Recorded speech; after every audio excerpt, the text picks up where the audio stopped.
তিন শ্রেণীর ব্যক্তির বিরুদ্ধে আল্লাহ বলেন আমি নিজেই কিয়ামতের দিন মামলা দায়ের করব। I will be against them in the day of judgment. Three categories of people I will be against them in the day of judgment. তিন শ্রেণীর লোক কিয়ামতের দিন তারা ছাড় পাবে না।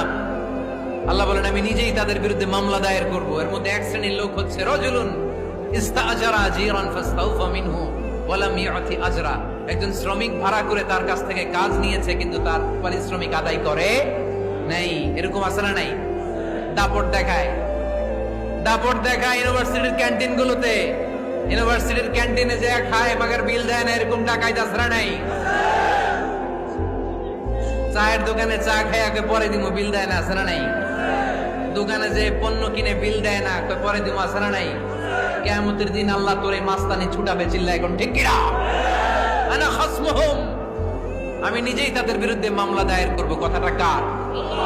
এজন্য বিশ্বনবী বললেন খবরদার, মেহনতি মানুষ, খেটে খাওয়া মানুষ, এদের দোয়া কবুল হয়ে যায়।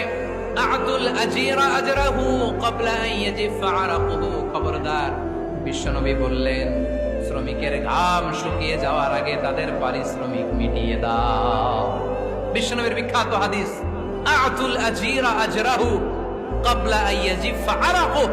শ্রমিকের ঘাম মাটিতে লাগার আগে, শুকিয়ে যাওয়ার আগে তাদের পারিশ্রমিক মিটিয়ে দাও। কেননা তারা যদি বদদোয়া করে তোমার জীবনকে জাহান্নাম বানিয়ে দিবে কে?